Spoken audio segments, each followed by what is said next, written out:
cherchais une idée originale pour signer mon fanzine et je me suis rappelé que j'avais ce petit kit pour faire un tampon que j'avais acheté chez Sauce et Grainet. Alors comme image, évidemment, j'ai choisi l'emoji yeux que je mets absolument partout.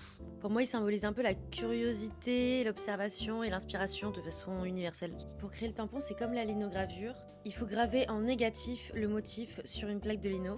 Et pour ça, il faut penser à bien dessiner le motif en miroir. Alors on aurait pu s'en douter, mais c'était pas si facile de graver le dessin. Ça m'a pris un petit moment et ça fait plein de chutes. Et j'ai choisi une encre bleue pour le tester.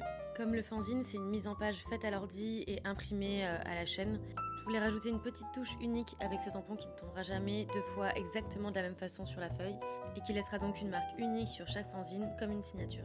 J'ai beaucoup aimé ce petit projet parce que c'était à la fois comme un jeu, une activité que je n'avais jamais faite, mais aussi une idée qui s'insérait dans un projet plus large que je suis très contente de réaliser en ce moment, qui est le fanzine sur Marseille. Alors évidemment, maintenant j'ai envie de faire plus de linogravure et d'essayer d'autres choses, même si c'est un peu compliqué à faire, du coup ça peut être un peu frustrant.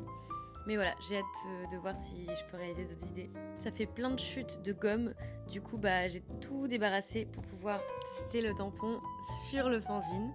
Et je dois avouer que je suis très contente du résultat. J'espère que ça vous plaît aussi. Et dites-moi si vous aviez testé la linogravure avant.